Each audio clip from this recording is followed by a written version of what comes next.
Assalamualaikum warahmatullahi wabarakatuh. Halaman 118, baris keempat. Bismillahirrahmanirrahim. Alhamdulillahi rabbil alamin. Wassalatu wassalamu ala sayyidina Muhammadin wa ala alihi wa sahbihi ajma'in. Wa ba'du faqad qala al-imam al-muallif rahimahullahu ta'ala wa nafa'ana bihi wa bi barakati ulumihi wa ghafara lahu wa limasyaikhihi wa limasyaikhina amin. Wa'lam annahu la yastaqillu bi'ardi jami'i umurihi allati taqa'u lahu fi zahirihi wa batinihi 'alal kitabi wasunnati kullu ahadin.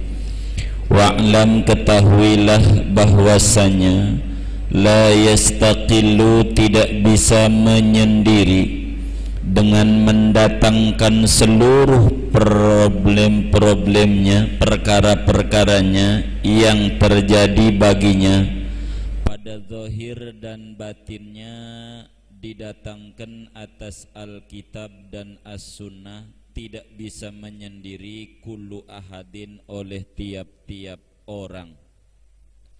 Fa inna dzalika makhsusun bil ulama'ir rasikhina, maka sesungguhnya yang demikian itu tertentu dengan para ulama ar-rasikhina, yang mendalam ilmunya.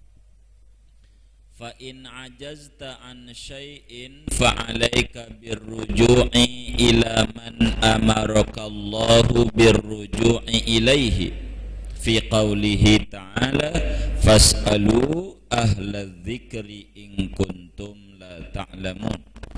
Maka jikalau kamu tidak mampu, lemah daripada sesuatu, maka lazimkan olehmu untuk merujuk kepada orang yang diperintahkan oleh Allah dengan merujuk kepadanya.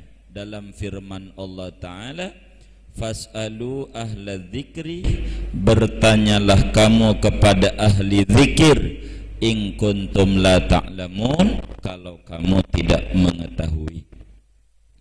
Wa ahlu dzikri, yang dimaksud ahli zikir itu al-ulama'u billah, ulama-ulama yang ma'rifat dengan Allah, wa bidinihi, dan mengetahui dengan agama Allah. Al-amiluna bi'ilmihim, lagi mengamalkan dengan ilmu mereka, ibtigha'a wajhillahi ta'ala, karena mengharap ridha Allah Ta'ala. Az-zahiduna fid dunya, yang zuhud pada dunia. Alladzina la tulhihim tijaratun wala bai'un an dzikrillahi, yang tidak melalaikan mereka oleh perniagaan, wala bai'un, dan tidak jual beli melalaikan daripada ingat kepada Allah Ta'ala. Ad-da'una ilallahi ala basiratin, yang mereka menyeru kepada Allah Ta'ala di atas kewaspadaan. Al-mukashafuna bi asrarillahi, yang dibukakan hijab dengan rahasia-rahasia Allah. Wa qad azza ala basitil ardi wujudu wahidin min haula'i, sesungguhnya langka, jarang di atas hamparan bumi adanya satu orang daripada mereka ahli zikir yang kayak begini. Hatta laqad za'ama jama'atun minal akabiri, sampai-sampai sesungguhnya menyangka sekelompok orang daripada ulama-ulama besar, annahum mafkuduna, bahwa ahli zikir ulama itu yang berkelas wali, mafkuduna, sudah tidak ada. Wal haqqu, padahal yang benar, yang hak, pendapat yang hak, annahum mawjuduna, bahwa mereka masih ada. Walakin qad satarahumullahu birida'il izzati, tetapi sungguh ditutupi oleh Allah dengan selendang kelangkaan. Wa daraba alaihim, dan memasang Allah atas mereka suradiqatil ikhfa'i, akan khemah-khemah ketersembunyian, li ghaflatil khassati, karena lalainya orang-orang pintar, wa i'radil amati, dan berpalingnya orang-orang bodoh. Faman talabahum bisidqin wajiddin fi dzalika lam yu'wizhu insyaallah taala wujudu wahidin minhum. Maka barang siapa mencari-cari mereka dengan jujur dan sungguh-sungguh pada yang demikian itu, niscaya tidak melemahkan mereka insyaallah oleh adanya satu orang daripada mereka. Fasidku saifun, kejujuran itu adalah pedang. La yudha'u ala syai'in illa qata'ahu, tidak diletakkan, dihunuskan atas sesuatu melainkan dapat memotongnya. Wal ardu la takhlu min qa'imin lillahi bihujjatin, bumi ini tidak sunyi dari orang yang menegakkan bagi Allah dengan hujjah yang benar. Wa qad qala alaihi salatu wassalam, sungguh bersabda Nabi alaihi salatu wassalam, la tazalu ta'ifatun min ummati zahirina 'alal haqqi, senantiasa sekelompok orang dari umatku menzahirkan atas kebenaran. La yadurruhum man nawa'ahum, tidak membahayakan mereka orang yang membenci mereka, hatta ya'tiya amrullah, sampai datang oleh perkara Allah, yakni hari kiamat. Ulaika nujumul ardi, ahli dzikir itu adalah bintang di bumi. Wahumalul amanati, pemikul-pemikul amanah. Wa nuwabul mustafa, wakil-wakilnya Nabi Muhammad. Wa warasatul anbiya, ahli warisnya para nabi. Radhiyallahu anhum wa radu'an, Allah redha kepada mereka dan mereka pun redha kepada Allah. Ulaika hizbullah, mereka itu adalah golongan Allah. Ala inna hizballah, ketahuilah bahwa golongan Allah itu humul muflihun, adalah orang yang beruntung. Segini dulu jamaah sekalian. Sebelumnya kata Al-Habib Abdullah bin Alawi Al-Haddad kepada kita bersama berwasiat bahwa muslim jangan sampai tidak hendaknya berpegang teguh dengan Al-Quran dan hadis. Berpegangan dengan Al-Quran dan hadis adalah penyelamat dari segala macam bentuk kesesatan dan penyesatan. Untuk menuju sana, karenanya jangan sampai terjebak oleh bid'ah-bid'ah yang terbagi tiga kemarinnya. Di dalam kita merujuk Quran dan hadis, kata Al-Habib Al-Haddad, wa'lam, perlu diketahui bahwa tidak semudah yang dikira. Di dalam kita merujuk kepada Al-Quran dan hadis, tidak semua orang bisa menyendiri langsung ngutip dari Al-Quran, ngutip dari hadis. Biar dikata kita kembali kepada Al-Quran dan hadis, itu tidak semua orang bisa langsung ngambil langsung dari Quran, tidak semua orang bisa langsung ngambil dari hadis. Yang disuruh merujuk kepada Quran dan hadis itu khusus sama ulama. Yang disuruh merujuk kepada Quran dan hadis itu khusus sama ulama. Karena manusia itu mau tidak mau terbagi dua. Ada orang alim, ada orang bodoh. Ada orang alim artinya orang yang mengerti tentang nususus syariah, dalil-dalil agama. Ada yang tidak mengerti. Bagi yang mengerti langsung ngambilnya dari sumbernya Quran dan hadis. Bagi yang tidak mengerti, ngambilnya dari ulama. Bahasa gampangnya ada mujtahid, ada muqallid. Ada namanya mujtahid. Apa itu mujtahid? Orang yang sudah mampu berijtihad. Apa namanya muqallid? Orang yang tidak mampu berijtihad. Apa ijtihad itu? Ijtihad itu mengerahkan segala daya kemampuan berfikir keilmuannya itu dengan maksimal untuk menemukan hukum-hukum Allah yang tidak jelas teksnya, yang tidak jelas, yang belum jelas kepada umat, maksudnya di dalam Al-Quran maupun dalam hadis dengan menggunakan dalil-dalil, namanya ijtihad. Kalau taklid, apa taklid? Taklid itu mengikut kepada pendapat orang lain yang berkali bermujtahid, ulama, tanpa mengerti dalilnya. Pokoknya ikut kata dia, karena dia yang mengerti. Jadi yang disuruh merujuk Quran dan hadis bukan semua orang, tapi ulama. Kalau kita orang awam disuruhnya ikut sama ulama. Enggak bisa kita kembali Quran hadis. Betul, ulama inilah yang kembali kepada Quran dan hadis. Maka kita ikut ulama, sebetulnya ujungnya ikut Quran dan hadis. Itu begitu.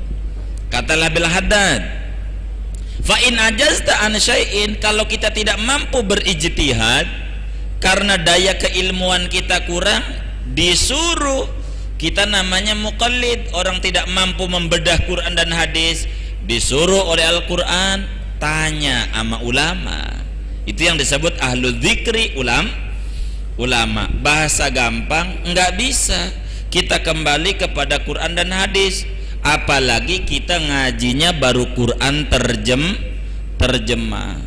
Baru Quran terjemah sudah langsung saja maksud Al-Quran. Kurang ajar dia, ngeritik terjemahan orang aja belum bisa, terjemahannya nih salah apa bener, apalagi udah membedah Al-Quran. Dia bedah dulu terjemahan orang nih, salah nggak dalam menerjemah nih. Seperti ibarat sholat, tangannya begini-begini, diterjemahin oleh si penterjemah hadis itu, lalu Nabi menggerak-gerakkan telunjuknya. Begitu tuh. Karena artinya menggerak-gerakkan berapa kali? Berapa kali? Banyak, berkali-kali. Itu terjemahan, bukan hadis. Terjemahan orang nerjemah hadis. Dia harus kritik, bener nggak nerjemah begitu tuh? Dia aja nggak bisa, udah langsung berukni kata Nabi, bukan kata Nabi, kata si Anton yang nerjemah itu hadis. Jangan sampai salah mengungkapkannya. Jadi karena itu ada namanya orang awam, ada orang alim. Karena itu kita orang awam wis ikut saja sama orang alim, ikut saja sama orang yang tahu, karena di sana ada kebenaran. Apakah kita mesti bermadhab? Ya, Al-Quran tidak nyuruh langsung kita bermadhab. Bahasa Al-Quran suruh ikut sama ulama. Ikut sama ulama itu namanya taklid. Masalah apa itu Syafi'i, Maliki, Hanafi, Hambali, itu kagak diwajibin. Tapi bagi kita orang awam, ikut saja sama ulama. Tuh seluruh ulama tuh sumbernya sama. Ibarat kita punya kali Jakarta namanya Bendungan Katulampa. Apakah namanya itu Kali Ciliwung? Apakah itu kali apa lagi? Kali Malang? Iya, Kali Malang dah. Apa itu namanya Kali Pesanggerahan?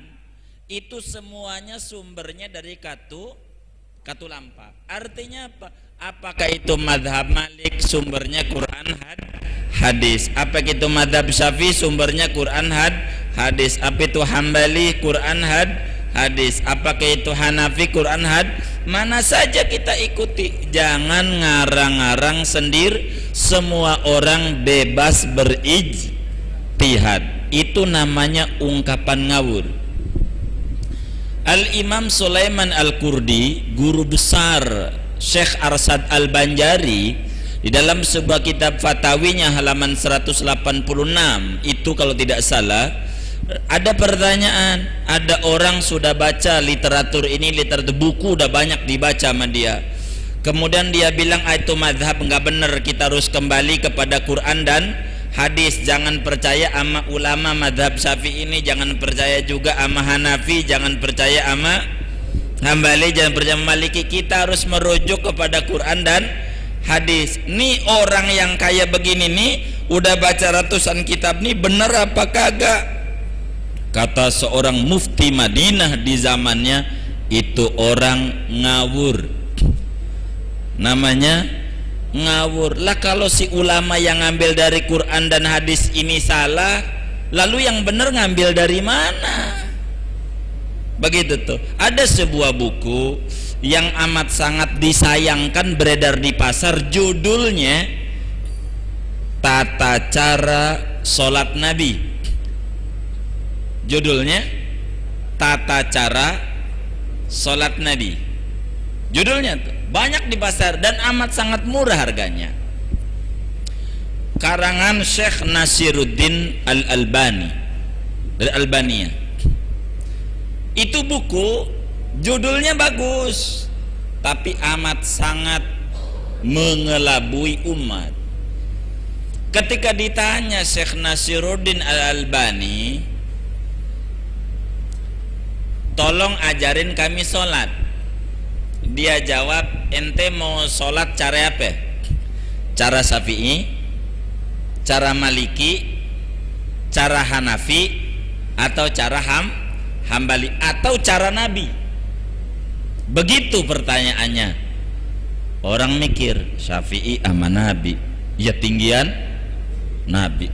Kalau ala Nabi ini, buku saya namanya Kaifa Sholatun Nabi, Tata Cara Sholat Nabi. Padahal itu omongan ini mengelabui. Dianggap Imam Syafi'i ngajarin sholat bikinan dia. Dianggap Imam Ahmad bikin sholat bikinan dia. Bukan. Itu semuanya dari Nabi, tapi tidak mengklaim Nabi punya. Semuanya. Apa yang Imam Syafi'i ajarkan, apa Imam Malik, Hanafi, Hambali, dan seluruh mazhab-mazhab mu'tabaroh itu semuanya dari Nabi. Tapi kenapa enggak bilang dari Nabi? Begini, wartawan Nabi banyak, ada 124.000 orang, dia kagak dapetin semuanya. Lalu kita mengklaim Nabi, wah ini terlalu gegabah. Wong baru belum tentu semuanya kita nggak ketemu itu sama riwayat itu. Karena itu judul yang benar sebetulnya, biar orang tidak bingung, Tata Cara Sholat Nabi. Ada yang terbuang menurut Al-Albani. Begitu. Dia kan hadisnya baru dapat berapa tuh? Enggak semuanya, tambahin dong. Itu juga sama, tata cara sholat Nabi menurut Imam Syafi'i, tata cara sholat Nabi menurut Imam Malik, tata cara sholat Nabi menurut Imam Ahmad. Tinggal diadu Al-Albani sama Imam Ahmad. Al-Albani, Imam Ahmad hafal hadis 1 juta. Al-Albani pada waktu ditanya sama ulama di zamannya Al-Ghumari, coba hafalin Bukhari 10 aja hadisnya, nggak hafal. Begitu. Jadi zaman belakangan ini ada orang namanya kita harus kembali kepada Quran dan hadis. Padahal tuh kitab-kitab yang ditulis oleh ulama tuh semuanya dari Quran dan mana Qurannya, mana hadisnya. Begini, ada namanya gula, ada namanya tebu. Yang namanya gula ini sumbernya dari betul nggak? Tuh dari tebu. Apakah di gula tuh ada tebu? Ada tebu nggak? Enggak ada. Enggak ada. Daun tebunya ada enggak? Enggak ada juga. Akarnya enggak ada. Kita pergi ke kebun tebu. Itu tebu sumber bisa menghasilkan gula. Di kebun tebu ada gula enggak? Enggak ada. Adanya apa? Pohon tebu. Iya, begitu Dato. Tapi yakin enggak bahwa ini tebu ini sumber bakal menghasilkan gula? Nah, begitu. Kitab fikih Imam Syafi'i itu asalnya dari hadis. Asalnya dari Quran, tapi enggak ada Qurannya. Iya, tapi asalnya dari sono. Wong ini udah jadi fikih. Wong Quran tuh menulisnya aqimus sholata, aqimis sholata, dirikan sholat. Agak berbicara doa iftitah, enggak berbicara takbiratul ihram, enggak berbicara tasahud akhir, enggak berbicara salam global. Wis segitu aja. Berapa rakaat kagak ngomong, menghadapnya kemana kagak ngomong tuh Quran, kembalinya sama Nabi. Nah, yang mengerti Nabi ini ulama-ulama. Bagi kita orang awam, taklid saja sama ulama, jangan ngarang-ngarang sendiri Quran saja gitu, jangan. Apalagi kayak semodel pastor itu banyak mengelabui. La taqrabuz zina, la taqrabuz zina. Ada satu pastor ngajarin di Apostolos Kalimalang, la taqrabuz zina. Taqrabu tuh rabu tuh asalnya rebo, asalnya rebo. Jangan berzina di hari rebo. Hari lain mau boleh. Ngerti ilmu bahasa Arab juga kagak, main tafsiri Quran aja. La taqrabu, tak tuh jangan, Rabu jangan, hari Rabu berzin. Ngarang aja, dari mana itu bahasa Indonesia itu nyelip-nyelip di Quran begitu tuh, yang kayak begitu. Ini namanya ngarang-ngarang sendiri, nggak bisa. Quran itu amat sangat tinggi begitu tuh, amat sangat tinggi. Bagi kita orang awam ikut ulama, katalah Baghdad, bagi kita orang awam jangan kita main nyimpulin Quran, nyimpulin hadis, rumit. Quran dan hadis itu amat sangat rumit, karena untuk menjadi seorang mujtahid saja ya Allah syaratnya banyak banget. Harus mengerti nasikh mansukh, Quran, hadis, ijma' qiyas. Dia harus tahu bagaimana bahasa Arab, ilmu nahwu, ilmu sharaf, hadis riwayat, hadis dirayah, bagaimana antara am, antara khas, mujmal, segala macam, nasikh mansukh. Wah, banyak sekali persyaratan. Bagi kita mau wis terima matangnya aja, gampangnya di dalam taklid tuh kayak kita sama dokter. Kalau kita orang sakit, kita tuh wis percaya aja sama dokter. Kata dokter, ini sakitnya nih panas, nih obatnya ini 3 kali sehari. Itu 3 kali sehari itu obatnya adalah gede. Ada obat kecil sekali bentuknya, ini sehari sekali pagi aja. Dia mikir, kok yang kecil sekali, yang gede 3 kali. Nih kebalik nih, dokter kagak bener nih, bego juga dia. Mestinya yang kecil ini paling enggak kalau dia 3 kali 9 kali. Tuh namanya kagak ada ilmunya mau ngatur, kagak ada ilmunya mau ngatur. Ini kagak benar. Lagi dokternya sendiri tidak langsung alim. Ini alimnya alim masih disebut ijtihadnya ijtihad nisbi, belum mutlak dokternya. Tandanya dokter ngasih resep doang, ngambil obatnya mah di apotek, bukan buatan dokter itu, buatan dia bukan. Dia percaya sama ilmu yang dia dapat, bahwa ini obat ini diantaranya ini, itu aja bukan buatan dia obatnya. Seperti bumi ini bulat, semua orang percaya sama Galileo. Dia tidak menghitung, ahli geografi itu, bahwa bumi bulat. Dari mana dia? Pokoknya kata dia begitu. Itu namanya taklid. Bagi kita orang awam, ibadah jangan ngarang-ngarang sendiri. Tidak semua orang mampu, kata Al-Habib Al-Haddad, menggali dari Quran dan hadis. Itu mah kelasnya ulama. Bagi kita orang yang tidak mampu menggali dari Quran dan hadis, kembali saja kepada orang yang Allah suruh kita untuk menjadi referensi kita, yaitu Allah bilang dalam Al-Quran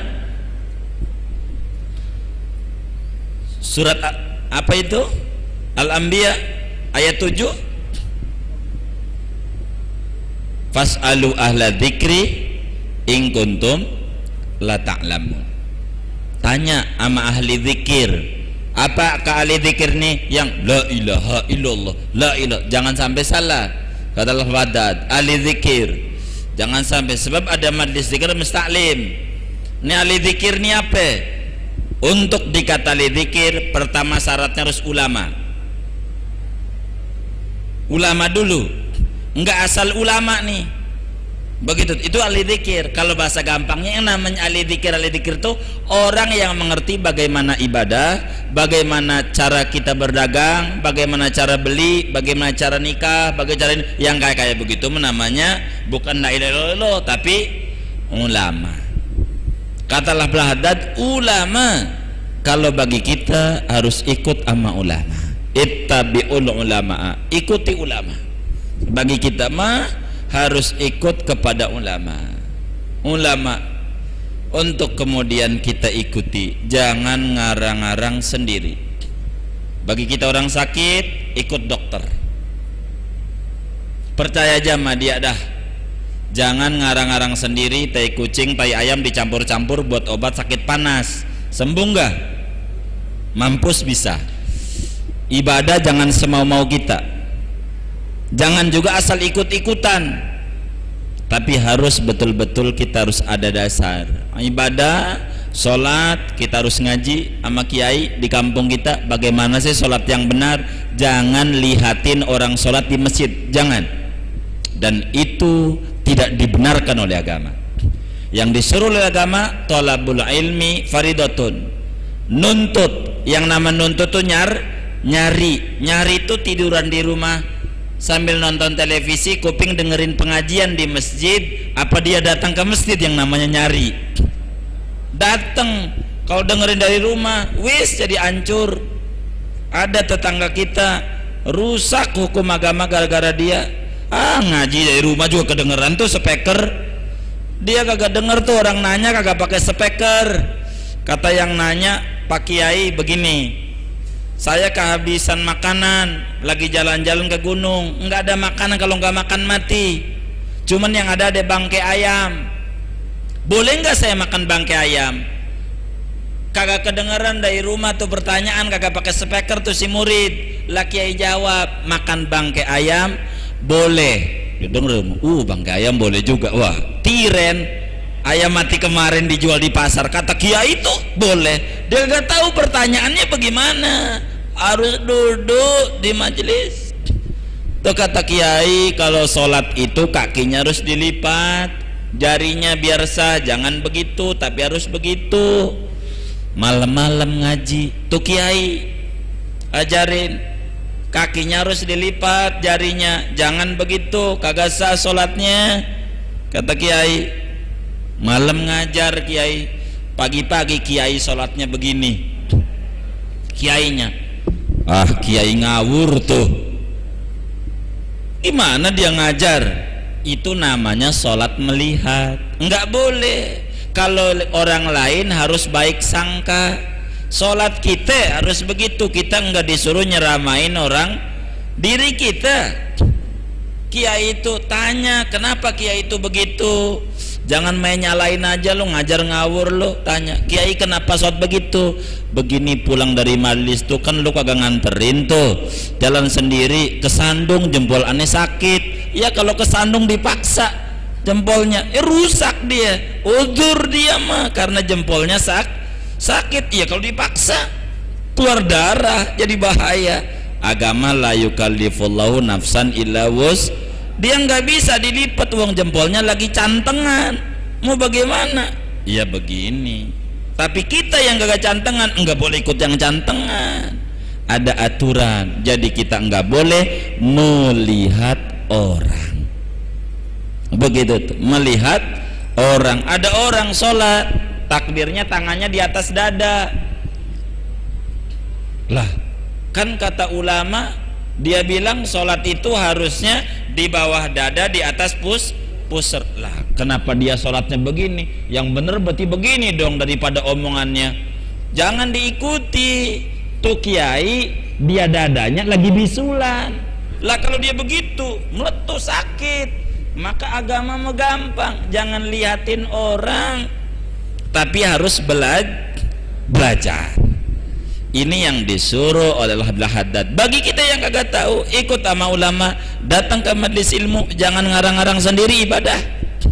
Jangan ngarang-ngarang sendiri, mau khutbah, mau apa.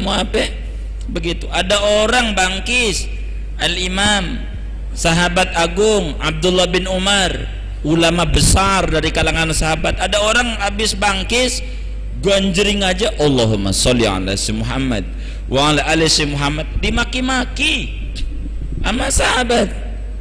Begitu, ngawur loh. Begitu kata Imam Ibnu Umar. Dia marah melotot, gua baca sholawat salah. Lu dari mana nyalainnya? Bukan sholawatnya. Yang ajarin Nabi itu kalau kita bangkis membaca alhamdulillah, itu yang disuruh. Begitu tuh, bukan itu. Sholawatnya sih nggak salah, tapi jangan merubah ajaran. Yang Nabi khutbah tuh tangannya nggak ngangkat-ngangkat begini, enggak, doanya nggak pakai ngangkat tangan kalau jadi khotib. Itu yang salah. Ngangkat tangannya sih diajarin, tapi bukan dalam khutbah. Banyak hal, nggak semuanya kita semau-mau kita harus kembali kepada ulama. Begitu.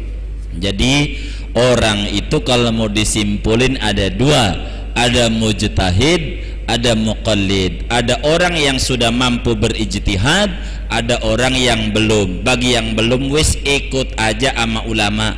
Kalau ada di kampung kita maulid, wis ikut aja tuh, ada kiai-kiai. Masa ya kiai mau nyasarin umat? Kalau ada di kampung kita orang ngapain yang benar-benar, ikuti aja.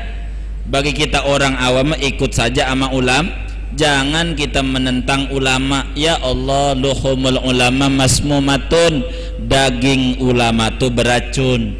Kalau kita mengkritik, menghina, badan kita yang rusak. Karena itu kita mah kelasnya masih bayi. Ya ini bayi itu umur yang umur 7 tahun diajak jalan-jalan sama ayah kita ke Ragunan. Si ayah kita deket kandang macan, lari. Maka kita sebagai anak kecil lari nggak? Lari. Kenapa kita lari? Karena bapak kita. Kenapa bapak kita lari? Tahu sumbernya. Macan tuh galak. Bagi kita orang awam, ulama kerjakan. Dalilnya ulama kerjakan. Dalil Qur'annya serahkan sama ulama. Dalil hadisnya serahkan sama ulama. Itu bagi kita. Nah karena itu kita harus kembali kepada Quran dan hadis. Ikuti petunjuk-petunjuk yang ulama ajarkan. Apa ziarah kubur ke makam para wali, ulama kerjakan, kita kerjakan. Kita enggak suka, enggak usah, tapi jangan cela ajarannya, karena yang rugi kita. Kita enggak suka maulid, enggak apa-apa, tapi jangan cela orang ngerjain, karena ini adalah diajarkan oleh ulama. Yang ulama itu bertanggung jawab tentang dalilnya. Bagi kita hidup adalah pilihan, tapi jangan asal-asal ikut-ikutan, tapi ikuti ulama. Ketahuilah tidak bisa tiap orang langsung mengambil sumber langsung dari Quran dan hadis dalam setiap problem umat, tapi itu hanya khusus bagi ulama. Orang yang tidak mampu, kembalinya kepada ulama saja. Kurang lebih ini daripada materi kita. Lanjutannya itu banyak tentang wali-wali. Apakah masih ada wali? Wah, kata Al-Habib Haddad, wali itu masih banyak. Ulama penutupnya Al-Haddad katakan adalah bintang di bumi. Kalau bintang di langit masih kecil. Bintang yang di langit itu hanya bisa menyinari alam doang, tapi tidak bisa menyinari hati orang yang ada di alam raya.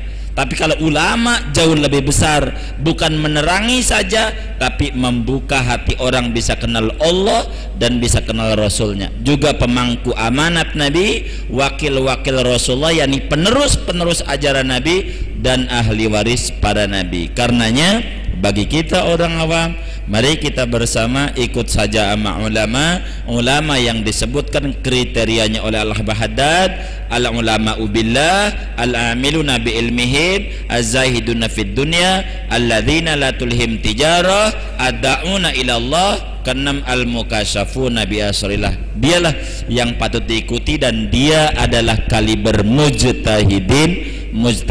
Kesimpulannya, kita orang awam wajib bertaklid kepada salah satu daripada madhab yang ada.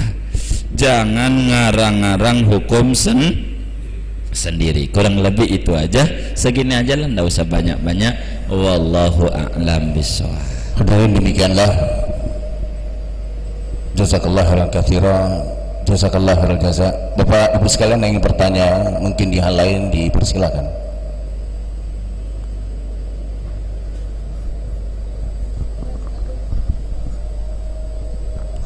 Assalamualaikum warahmatullahi wabarakatuh. Mohon nanya Ustaz, maaf nih Ustaz, di zaman sekarang ini masih ada ulama yang mujtahid atau enggak Ustaz nih? Di zaman sekarang masih ada enggak ulama yang mujtahid? Mujtahid, tolong dijelaskan Ustaz. Assalamualaikum warahmatullahi wabarakatuh. Jadi apakah pintu ijtihad itu tertutup atau tidak? Pintu ijtihad ini sebetulnya masih terbuka lebar sampai kiamat, pintu ijtihad. Cuman yang menjadi pertanyaan, apakah ada orang yang menduduki, memenuhi syarat-syarat mujtahid? Itu yang jadi pertanyaan. Kalau untuk mujtahid mutlak kesulitan. Dari tahun 300 kata ulama-ulama besar tidak mampu untuk berijtihad yang sesungguhnya. Imam Ghazali yang luar biasa ilmunya tidak berani menjadi mujtahid, tidak berani ngaku sebagai mujtahid. Itu Imam Ghazali. Imam Suyuti, ulama yang wafat tahun 911 Hijriah. Imam Suyuti ngarang kitab 600 kitab lebih, ngarang kitab, hafal Quran umur 5 tahun. Bukan Quran doang nih, kalau kita kan Quran doang segua hafal, bukan 30 juz tuh begitu, itu hafal Bukhari, Muslim, Abi Dawud, hafal tuh. Abu Dawud yang isinya 5.482 hadis hafal. Bukhari yang isinya 4.000 hadis, kalau nggak diulang-ulang, ama yang ulang-ulang 7.000 sekian, ama yang mutabi' dan hadis mauquf 9.000 hadis lebih hafal. Dengan Suyuti dari kecil ketika ngaku sebagai mujtahid, ngaku nih sebagai mujtahid, dikeroyok oleh ulama banyak, bukan digebukin, diberondong pertanyaan. Coba urai ayat ini, bagaimana penjabarannya, bagaimana hadis ini, apakah ini sahih apa tidak, bagaimana si perawi ini, bertabrakan enggak dengan hadis yang lain, coba urai. Kata Imam Suyuti, aneh kagak keburu untuk buka-buka banyak. Tuh orang yang ngarang kitab 600 kitab lebih, diberondong oleh ulama, kagak mampu. Apalagi kita begitu tuh, yang tidak mampu orang belakangan. Begitu kita baca baru Arab gundul, Arab gondrong aja susah.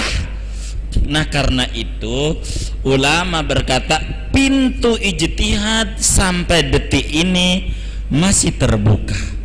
Tapi untuk menjadi mujtahid ini persyaratan, masih kesulitan orang untuk mencapai itu.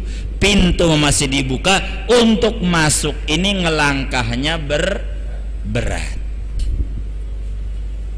Untuk masuknya ini berat, pintu terus terbuka.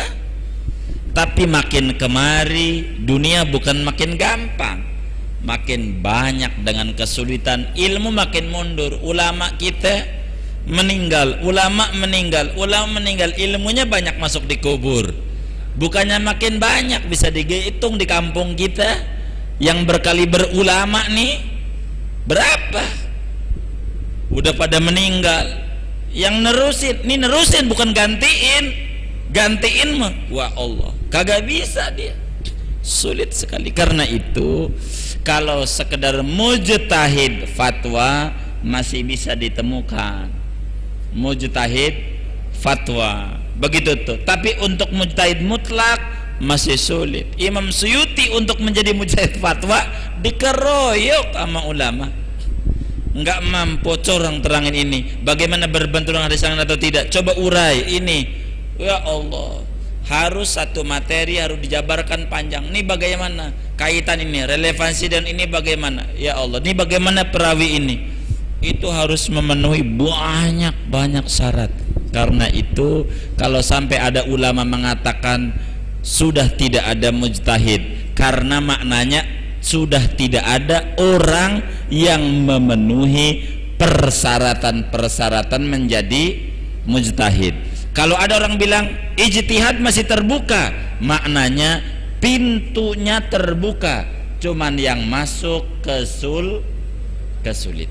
Itu Imam Suyuti yang punya Tafsir Jalalain, yang punya Jami'us Shaghir, yang punya kitab Syarah Tanbih, yang punya lagi Tafsir Durrul Mansur, yang punya kitab banyak sekali 600 tentang dalil maulid saja Imam Suyuti yang jabarin.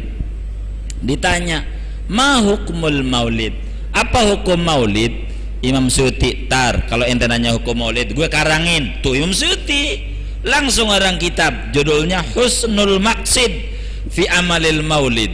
Ada orang nanya lagi, ini habis Samiallahu liman hamidah baca apa Rabbakal hamdu aja, apakah Samiallahu harus dibaca juga oleh makmum? Gua karangin hadis-hadisnya, itu masih kagak diakuin sebagai mujtahid. Langsung tulis kitab, judulnya At-Tasmi' fi Hukmi Tasmi', hukum Samiallahu liman hamidah. Karang kitab tebel, kagak diterima jadi mujtahid, masih belum persyaratannya. Apalagi bagi kita yang kurang hafal hadisnya. Begitu hadis juga satu, begitu tuh. Itu juga hadisnya bunyinya nikmatul udud ba'da dahar, nikmatnya ngerokok habis makan. Ya hadis palsu. Itu juga cuman segitu aja mau jadi ijtihad. Ini mau bagaimana? Karena itu pintu ijtihad memang diperdebatkan oleh ulama.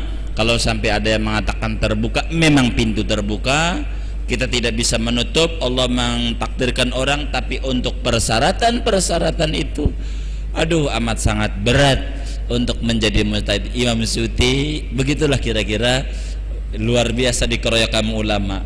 Itu sulit sekali, padahal bukan mujtahid sekelas Imam Syafi'i yang diakuin, sekelas Imam Nawawi kagak diakuin juga, padahal kitabnya 600. Ngarang kitab bukan kecil, gede-gede kitabnya. Kalau kata kita ngarangnya kapan itu aja kesulitan. Kurang lebih begitulah. Wallahu a'lam.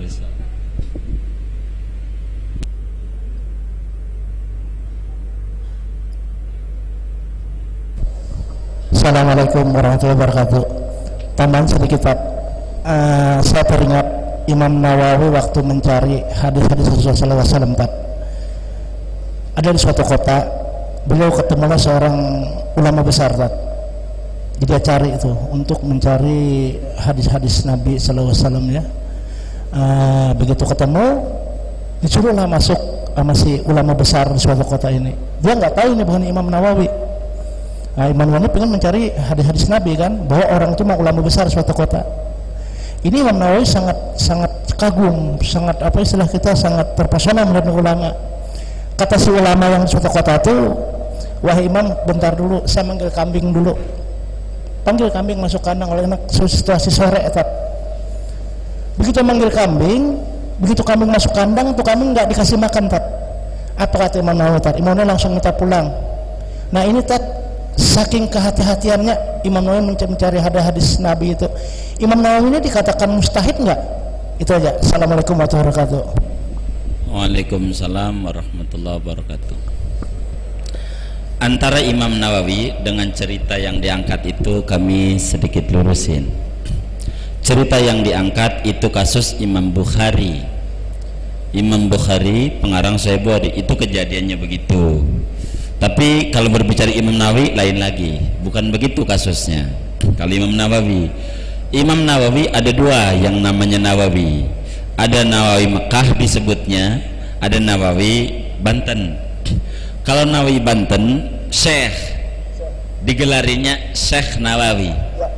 Kalau Mekah namanya Imam Nawawi. Untuk biar jangan keliru, Nawawi Mekah wafat tahun 676 Hijriah, lah Nawawi Banten mah 1300-an. Udah kemari, ulama abad 13 sebutnya. Udah kemari. Imam Nawawi kitabnya banyak. Imam Nawawi, kalau Imam Nawawi Mekah, Damaskus lahirnya, Syria. Beliau berkelas mujtahid fatwa. Nawawi Mekah mujtahid fatwa. Semodel Imam Muzani dalam mazhab Syafi'i berkelas mujtahid madhab. Imam Syafi'i baru mujtahid mutlak. Begitu. Nah, Imam Nawawi ini banyak kelebihan. Meninggal di usia muda kalau kata kita. Usia 45 tahun wafat. Itu Imam Nawawi. Nama aslinya adalah Yahya. Imam Nawawi. Yahya bin Syaraf. Nawawi ini nama kampung. Begitu kalau Nawawi Mekah, nama kampungnya Nawa. Nama satu kampung di Damaskus, Nawa, dinisbatkan menjadi Nawawi. Nawawi itu ulama yang berasal dari kampung Nawa. Tapi kalau Nawawi Banten namanya Nawawi, bukan kampungnya. Lah kampungnya mau Tanara dia. Kampungnya Tanara. Apakah Imam Nawawi ini berkelas mujtahid? Kalau yang ditanya Imam Nawawi. Kalau cerita itu Imam Bukhari, saya tidak bahas, karena itu cerita tentang nyari hadis bukan Imam Nawawi tapi Imam Bukhari. Ya, Imam Nawawi ini berkelas mujtahid, namanya mujtahid fatwa. Kenapa? Karena Imam Nawawi ini luar biasa. Sama hafal Quran, hafal hadis dan lain sebagainya. Imam Nawawi ini wafat di usia 45 tahun. Sampai ada peneliti, ada orang mengarang kitab namanya Al-Manhajus Sawi fi Manaqibil Imamin Nawawi. Bukan Manhajus Sawi fi Tariqati Sadati Bani Ali Alawi atau karangan Habib Zain bin Semit, bukan itu. Ini tentang biografi Imam Nawawi. Ulama ada yang menghitung Imam Nawawi itu, beliau karyanya dikumpulin, dilembar-lembarin itu karyanya, dijumlah seluruh karyanya dengan usia beliau 45 tahun. Itu karya Imam Nawawi kalau dihitungnya dari brojol, dari perut, per hari 16 lembar ngarang kitabnya. Kalau ngitungnya dari lahir.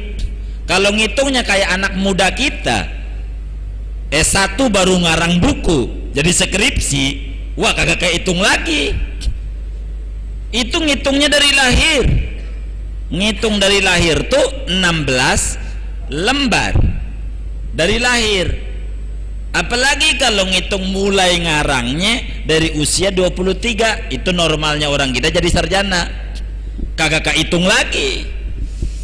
Begitu Imam Nawawi. Di antara karamatnya Imam Nawawi itu, satu hari beliau ngarang kitab. Pada waktu ngarang kitab lampunya mati. Lampunya mati. Tuh lampu tok gitu, kayak itu lampu yang ditempel tuh.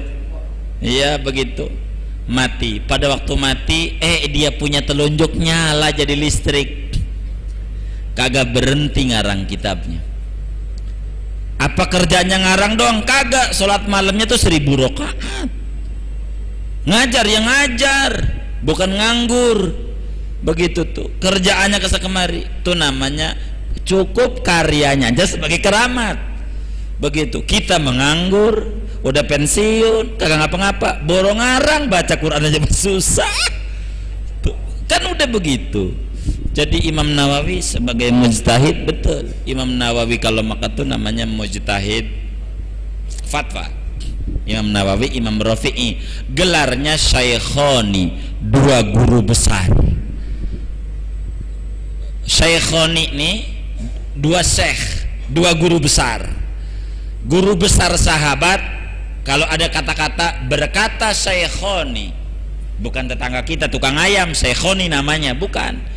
Berkata dua guru besar. Siapa nih? Kalau dari sahabat namanya Abu Bakar dan Umar. Kalau di dalam ilmu teologi, guru besar dua syekh, Al-Imam Abul Hasan Al-Ash'ari dan Al-Imam Abu Mansur Al-Maturidi. Dua guru besar. Ini istilah orang membuat terminologi. Kalau di dalam fikih Syafi'i, guru besar Imam Nawawi dan Imam Rafi'i. Itu dua guru besar. Jadi Imam Nawawi ya mujtahid, tapi mujtahid fatwa. Imam Nawawi luar biasa ilmunya. Begitu, meninggal masih muda. Kitabnya Al-Majmu' tidak kelar tuh, nyarahi kitab nggak ada habisnya sampai meninggal tuh ulama. Banyak sekali karyanya, luar biasa, dan dibaca oleh orang dunia. Yang namanya Minhajut Talibin, salah satu sumber. Wong Imam Syafi'i itu Pak ngarang kitab 4. Pertama ya bukan karya Imam Syafi'i, tapi kumpulan daripada hukum-hukum yang Imam Syafi'i keluarkan. Al-Buaiti, Al-Imla dan Mukhtasar Muzani. 4 kitab ini diringkas, dipadetin jadiin satu oleh gurunya Imam Ghazali, namanya Imam Haramain, menjadi namanya Nihayatul Matlab fi Dirayatul Madhab. 22 jilid segede Quran tuh kitabnya, 2,5 juta lah. Itu kata Imam Ghazali kegedean ini kitab, diperes lagi tapi nggak keluar isinya, kata-katanya aja disingkat-singkat menjadi Al-Basit.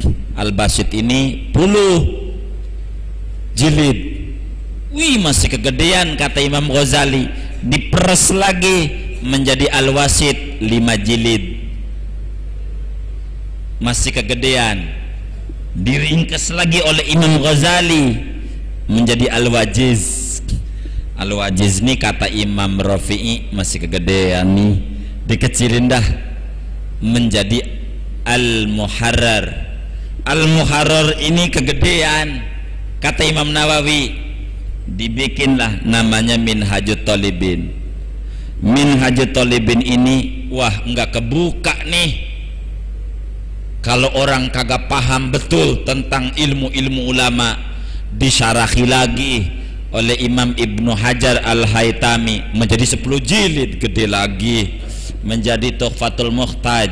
Kata Imam Romli masih sulit juga ini Minhajut Talibin, disyarahi lagi jadi Nihayatul Muhtaj 8 jilid. Kata Imam Khatib Syirbini perlu dijabar lagi jadi Mughnil Muhtaj, dan masih banyak, lebih daripada 50 ulama nyarahi Minhajut Talibin karena Imam Nawawi ini. Khawatir nggak kebuka, puyang juga mah kita, wis kita duduk rumah salim aja dah, puyang. Imam Nawawi itu memang mujtahid tapi mujtahid fatwa. Kira-kira begitu aja ya. Wallahu a'lam bishawab. Masih ada mungkin?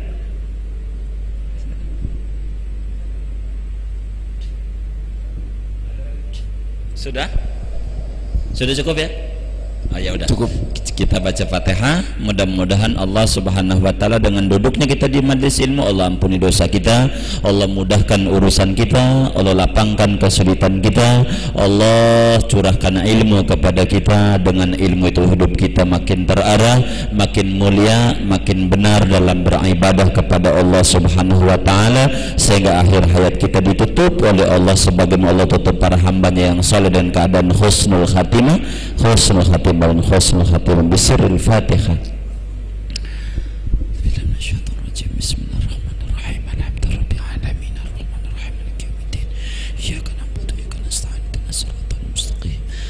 siratal ladzina an'amta 'alaihim ghairil maghdubi 'alaihim waladdallin. Amin. Rabbana taqabbal minna innaka antas samiul 'alim wa tub 'alaina innaka antat tawwabur rahim. Sallallahu alaihi wasallam ala khairil khalqi Muhammad walhamdulillahi rabbil alamin. Amin. Assalamualaikum warahmatullahi wabarakatuh. Assalamualaikum warahmatullahi wabarakatuh.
anta tawwabur rahim. Sallallahu alaihi wasallam ala khair khalqi Muhammad walhamdulillahi rabbil alamin. Amin. Assalamualaikum warahmatullahi wabarakatuh. Assalamualaikum warahmatullahi wabarakatuh.